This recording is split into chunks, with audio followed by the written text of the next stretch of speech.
ఏవైనా కావాలా జోదా? వద్దు. షెహన్షా గారి ప్రాణాలు కాపాడి అన్ని పొగడ్తలు అందుకుంది ఆవిడే. ఆవిడకిప్పుడు ఇంకా కావాల్సిందేముంటుంది? అంతేగా జోదా బేగం?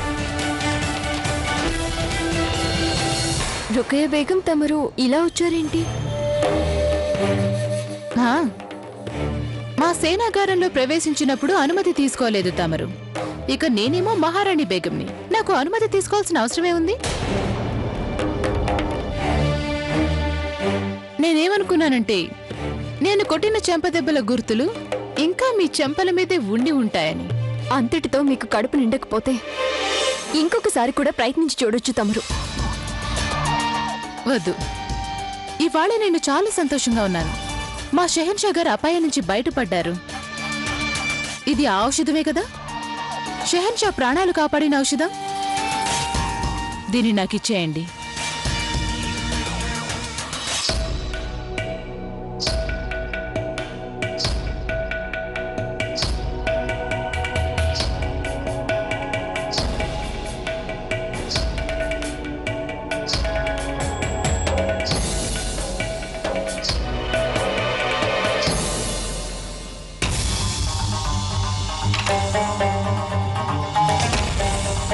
తమరే నేర్పించారిది. బాధ పెట్టిన వారే ఔషధం కూడా ఇస్తారు, అవునా? మందు పెడుతున్నాను కదా, అంత మాత్రం చేత తమరికి కొట్టిన చెంపదెబ్బలు తప్పని కాదు. అన్నట్టు ఇదే గనక షెహన్షా గారి గాయాలు మాన్పించి ఉంటే ఇదిప్పుడు తమరి బాధని కూడా తగ్గిస్తుంది.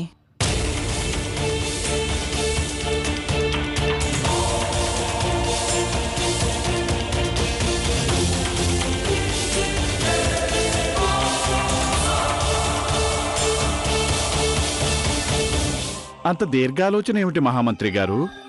అది దాసీదానికి కూడా చెప్పకూడని రహస్యమా? అలాంటిదేమీ లేదు రేషం.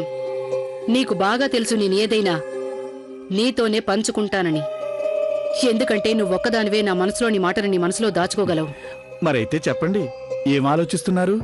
రేషం, నేను ఆలోచిస్తుంది ఏమిటంటే, జోదా బేగం అంత పెద్ద నేరం చేసింది, జలాల్కి ప్రాణాపాయం కలిగించింది. కాని ఒకే ఒక్క దెబ్బతో తన నేరాన్ని కనుమరుగు చేయగలిగింది. అదెలా? తనేదో మాయ చేసినట్టుంది. రేషం,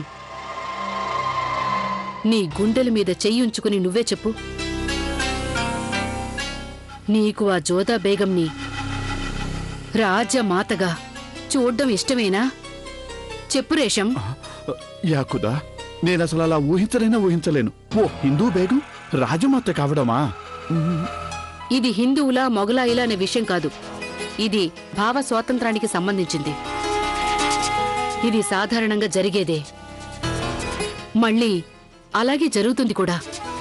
ఒక్కటి గుర్తుంచుకో, సామ్రాజ్యంలో పెను మార్పులు సంభవించనున్నాయి. మరైతే దాన్ని ఆపడం ఎలా? ఆపగలిగిన వ్యక్తిగా సంగతి కూడా తెలియదు. కాలం మారుతున్న సంగతి ఆ రుకయ్య బేగం కూడా తెలీదు. బాణం సంధించటం అయిపోయింది. ఎక్కుపెట్టిన గురికి తగలడానికి ఎంతోసేపు పట్టదు.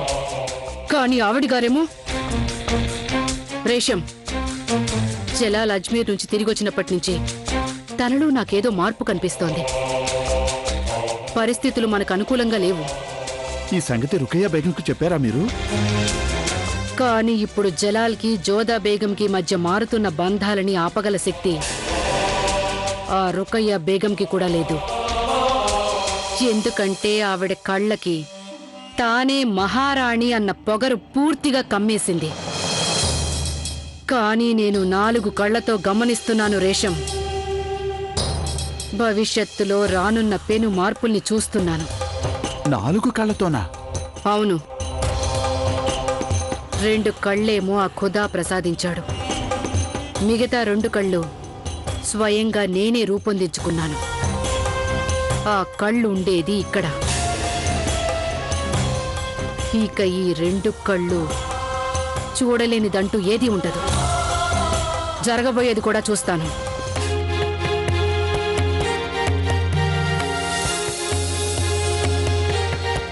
మహారాజు గారా, ఇక్కడికొచ్చారా? ఏంటి నాన్నగారు ఆగ్రాకొచ్చారా? అది కూడా ముందుగా వర్తమానం లేకుండా వచ్చారే. చిత్తం నేను నా కళ్ళారా చూశాను. ఒకవేళ పులిదాడి చేసిన సంగతి వారికి తెలిసిపోయి అదెలా సాధ్యమవుతుంది? ఈ సంఘటన జరిగి ఇంకా 4 రోజులేగా అయింది. అయినా ఇది ఆమెర్ దాకా తెలియాలంటే 7-8 రోజులు సమయం పడుతుంది. వాళ్ళు ఇక్కడికి రావాలన్నా అంతే సమయం పడుతుంది. దీన్ని బట్టి చూస్తే నాన్నగారు ఇక్కడికి రావడానికి వేరొక కారణం ఉంటుంటుంది. ఆ కారణం ఏమై ఉంటుంది?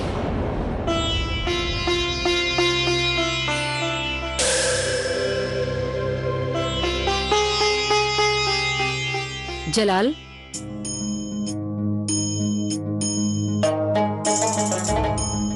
ప్రణామాలు షహన్షా.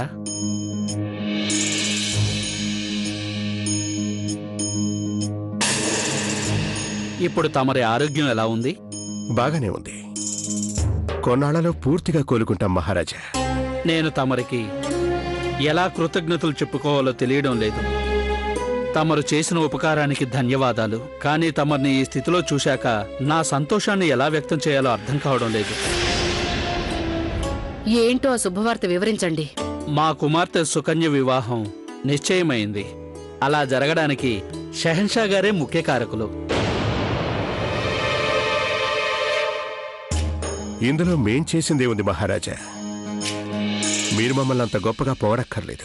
ఏ తండ్రి కూతురికైనా ఎక్కడా పెళ్లి సంబంధం కుదరనప్పుడు అది కుదిరేలా చేయడం ఎంతో పెద్ద ఉపకారం షహన్షా. ఆ ఉపకారం మీరు చేశారు. మీరు మా అమ్మాయి సుకన్య వివాహానికి సంబంధం నిశ్చయం చేయిస్తారని నేను కల్లో కూడా ఊహించలేదు. షహన్షా గారే మాకు వర్తమానం పంపించారు. మా కుమార్తె వివాహ విషయంలో ధవలగఢ్ రాజుగారితో మాట్లాడారని తెలిపారు. తమరు ఒక అల్లుడిగా తమ కర్తవ్యాన్ని నిర్వర్తించారు. మాకు తమరి ప్రతిపాదనలో ఏ అభ్యంతరమూ లేదు. ముందుగా తమరి అభిప్రాయం తెలుసుకోవాలనుకున్న మహారాజా, ఈలోపే దవడగడు వాళ్ళు ఈ సంబంధానికి అంగీకరించారు. అది తమరి కుమార్తెకి అన్ని విధాలా తగిన సంబంధం. వాళ్ళు మీ జాతి వారే. ఈ సంబంధం వల్ల శత్రుత్వం మైత్రిగా మారిపోతుంది. మీ ఇద్దరి మధ్య సంబంధాలు మరింతగా మెరుగుపడతాయి. తమరు చేసిన పని శుభకరమే కాకుండా హితమైనది కూడా. ఇక ఆనవాయితీ ప్రకారం వివాహం కానున్న అమ్మాయి, ఆమె అక్కయ్య, ఆమె బావ పెళ్లి తంతులో తమ కర్తవ్యం నిర్వర్తిస్తే అప్పుడే పెళ్లికి పరిపూర్ణత చేకూరుతుంది. నేను కోరుకునేది ఏమిటంటే మా కుమార్తె సుకన్య వివాహ తంతులన్నీ జోదా ఇంకా తమరి చేతుల మీదుగా జరిపితే బావుంటుందని. నేను తమరిని, తమరి సన్నిహిత బంధువుల్ని పెళ్లికి ఆహ్వానించడానికి వచ్చాను. మహామంగగారు తమరు, ఇంకా శంసుద్దీన్ మీరు కూడా మీ అందరినీ మా అమ్మాయి వివాహ సందర్భంగా సగౌరవంగా ఆహ్వానిస్తున్నాను. షహీన్షా గారు సుకన్యకి పెళ్లి సంబంధం మాట్లాడటమా? అదెలా సాధ్యమవుతుంది?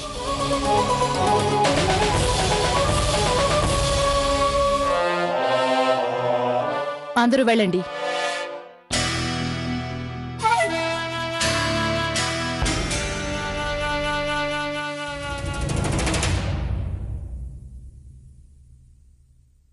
మందు పోయటానికి ముందు మీ మనసులో ఉన్న బాధ గురించి వివరంగా చెప్పండి. మనసులో మాట మీకు అర్థమైనప్పుడు మళ్ళీ విడిగా అడగడం కూడా దేనికి? జవాబు చెప్పండి. ప్రశ్న ఏమిటో మాకు తెలుసు, కానీ అది మీ నోటి వెంటే వినదలిచాం. మొదటి ప్రశ్న, ఈ విధంగా ఉన్నట్టుండి జోదా బేగం చెల్లి సుకన్యకి పెళ్లి సంబంధం ఎందుకు నిశ్చయించారు? రెండో ప్రశ్న, భారుమల్లు రాజా ఆమెరుకు రమ్మని తమరును ఆహ్వానించారుగా, తమరు ఏ నిర్ణయం తీసుకున్నారు? ఇక మూడో ప్రశ్న, మీరు వెళ్ళదలిచారా? చాలా విచిత్రమైన ప్రశ్నలు వేస్తున్నారు రుకయ్య. ఆయన మొదటి ప్రశ్నకి ఇదిగో మా జవాబు. మేము సుకన్య పెళ్లిని జోదా బేగంకి కానుక ఇచ్చే ఉద్దేశంతో చేయటం లేదు. ఇది కేవలం ఒక రాజకీయ ఒప్పందం. ఈ పెళ్ళయ్యాక దవడగడ్ మా పాలన కిందకు వచ్చేస్తుంది. రుకయ్య, ఇంతకుముందు చాలా మంది కరవారం ద్వారా మొత్తం హిందూ దేశం మీద పెత్తనం చెలాయించాలని చూశారు, కానీ ఫలించలేదు. మేము బంధుత్వం అనే ఆయుధాన్ని ఉపయోగిస్తున్నాం. ఈ ఆయుధం చాలా గొప్పగా పనిచేస్తుంది. ఇక ఈ బంధుత్వం ద్వారా హిందూ దేశం మీద మా పట్టు మరింత బలవత్తరం అవుతుంది. బ్రహ్మాండంగా ఉంది. ఇక రెండో జవాబు, మేము భారమల్లు మహారాజు గారు ఆహ్వానం విషయంలో ఏం చేయదలుచుకున్నామనేగా. రుకయ్య, భారమల్లు మహారాజు గారు సంతోషంగా ఉన్నారు. వాళ్ళ అమ్మాయికి పెళ్లి సంబంధం కుదరటం లేదు. అలాంటి స్థితిలో వారి జాతిలోనే మంచి సంబంధం వచ్చింది. మేము అనుకున్నది ఏమిటంటే వారి అల్లుడైన కారణంగా జోధా బేగంతో కలిసి మేము ఆ పెళ్లికి వెళ్ళాలి అని. ఈ జవాబులోనే మీ మూడో ప్రశ్నకు సమాధానం దాగుంది. అవును, మేము ఆమీరుకు వెళ్ళబోతున్నాం. సరే, మాకొక్క సంగతి చెప్పండి. మీరీ మందు ఎందుకు తెచ్చారు? ఎందుకంటే ఇది అదే మందు. అంటే ఆ జోధా బేగం మా కోసం తయారు చేసిందిగా? అవును, చాలా సాటి లేని ఔషధం చేసింది జోధా బేగం. చాలా విచిత్రమైన నైజం ఆమెది. రుకయ్య, మీ నైజం కూడా మాలాంటిదే. ముందేమో ఫిర్యాదు చేస్తారు, తర్వాత మెచ్చుకుంటారు. ఒక్కోసారి మా బేగంలని అర్థం చేసుకోవటం చాలా కష్టం అవుతూ ఉంటుంది మాకు. ప్రతి మగాడికి ఒక ఆడదాన్ని అర్థం చేసుకోవడం ఎంతో కష్టంగానే ఉంటుంది. కానీ ఒక మిత్రుడు ఇంకొక మిత్రుడిని అర్థం చేసుకోవడం అంత కష్టం కాదు. అలాగే నేను మీ మిత్రురాల్ని కనుక మీకొకటి చెప్పాలనుకుంటున్నాను. మీరు ఆమెరు వెళ్ళటానికి వీల్లేదు. ఎట్టి పరిస్థితుల్లోనే మిమ్మల్ని ఆమెరు వెళ్ళనిచ్చేది లేదు.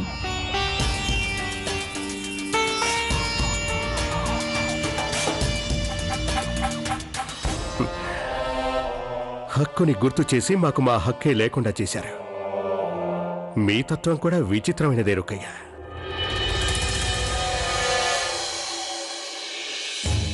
సాధారణంగా రాత్రి వెంట పగలు, బాధ వెంట ప్రశాంతత వస్తుంది. ఇది ప్రకృతి ధర్మం అంటారు. మహారాజా, తమరి కుమార్తె పెళ్లి నిశ్చయమైనందుకు మేము మీకు అభినందనలు తెలియజేస్తున్నాం. తమరేం కోరారంటే మేము మా బంధుమిత్రులు అందరితో కలిసి ఆ పెళ్లికి రావాలని అడిగారు. మేము మీ విజ్ఞప్తిని ఆలోచించి చూశాం. తమరి ఆహ్వానాన్ని అంగీకరించాలని మేము నిర్ణయించుకున్నాం.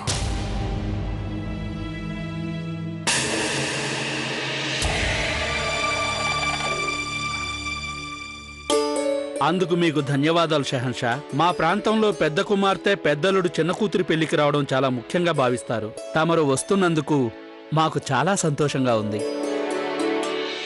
తమరి కుమార్తె వివాహ మహోత్సవంలో ఎలాంటి లోటు రాబోదు మహారాజా. మాకు మీ సంప్రదాయాల గురించి చాలా బాగా తెలుసు. వాటిని మేము గౌరవిస్తాం. ఆ కారణంగానే మేము ఆమీరుకి మీ అతిథులుగా రావటానికి అంగీకరిస్తున్నాం.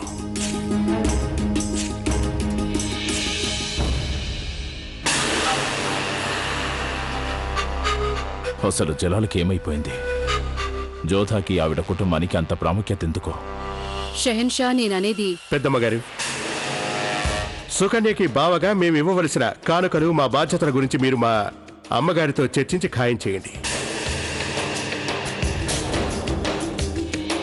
జలాల్ ఎందుకిలా మాట్లాడుతున్నాడు? కావాలంటే జోధా బేగంని పంపించొచ్చు, కానీ స్వయంగా తను వెళ్లాల్సిన అవసరం ఏముంది? సెలవిప్పించండి.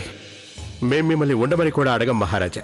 మీరు మీ అమ్మాయి పెళ్లికి ఎన్ని ఏర్పాట్లు చేయాలో అనేది మేము అర్థం చేసుకోగలం. తమరు ధైర్యంగా బయలుదేరచ్చు. మేము సమయానికి అక్కడికి చేరుకుంటాం.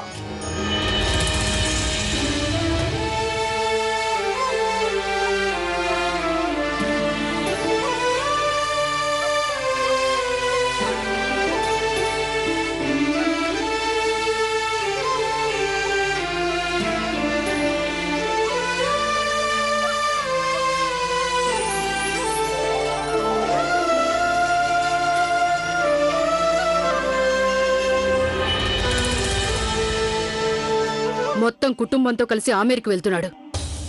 అసలేమైంది జలాల్కి? అక్కడ రాజపుత్రులందరూ ఇలాంటి అవకాశం కోసమే పొంచి ఉంటారు. ఇక జలాలేమో అది వాళ్ళకేదో బహుమానంలాగా ఇవ్వనున్నాడు. జలాల్ గనక ఆమెరు వెళ్ళాడంటే ఒకవేళ రాజపుత్రులు జలాల్ మీద ఏదైనా పన్నాగం పనే అవకాశం కూడా ఉంది. హక్కా ఖాన్ గారు, తమరే జలాల్కి వద్దని చెప్పాలి. ఇప్పుడేగా అంత పెద్ద అపాయం నుంచి బయటపడ్డాడు. మళ్లీ తనని మరో అపాయంలోకి పంపించలేం. ఆదాం ఖాన్, నువ్వలా మౌనంగా ఉన్నావేంటి? అమ్మీజాన్, చెప్పడానికి ఏ కారణం లేదో, ఎలాంటి అవసరం లేదో. షెహన్షా గారి నిర్ణయం అంటే శిలాశాసనం లాంటిది. కానీ ఈసారి మాత్రం వారు తమ నిర్ణయాన్ని మార్చుకోవాలి. అది నేను నచ్చ చెప్తాను. సరే, అయితే మనమంతా జలాల్కి నచ్చ చెప్పాలనేది నిర్ణయం అయిపోయింది. అసలు నాకు అర్థం కావటం లేదు, ప్రతిసారి ఇలాంటి వాటికే ఎందుకు ఒప్పుకుంటారు షెహన్షా గారు? చూడండి పెద్దమ్మగారు,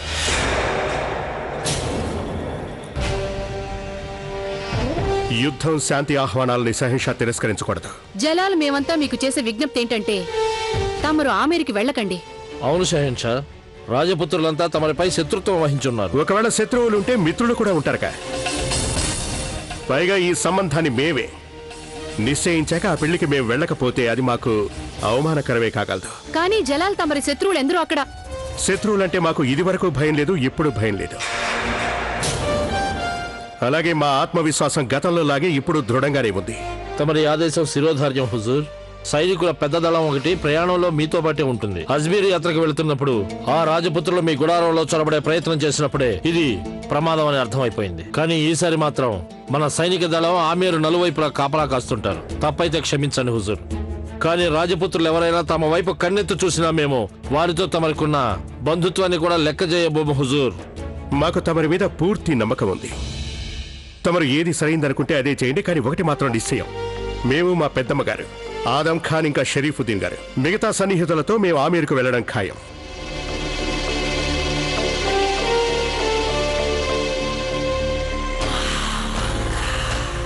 చాలా చాలా బాగుంది హక్కా ఖాన్ గారు. మనమంతా జలాల్ని ఆమీర్కి వెళ్లకుండా ఆపవలసి ఉండగా తమరు మన్నించాలి నన్ను. అదంతా తారుమారు చేసేశారు. షహన్షా గారి ఇష్టం మాకు ఆదేశం వంటిది. వారి ఆదేశాలు పాటించడం మా బాధ్యత. మేము వారిని ఆపలేకపోతేనేం వారి శత్రువుల్ని ఆపగలం కదా. మేము చేసిన పని బాగా ఆలోచించి చేశాం మహామంగ. సెలవిప్పించండి.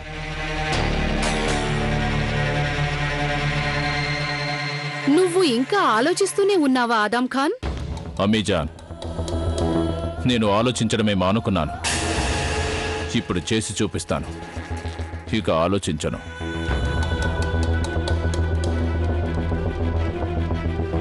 యా అల్లాహ్, ఇప్పుడు నేను ఆ పెళ్లికి వెళ్ళక తప్పదనుకుంటాను. లేదంటే ఆదాం అక్కడ ఏం పిచ్చి పని చేస్తాడో ఏమో. ఆదాం!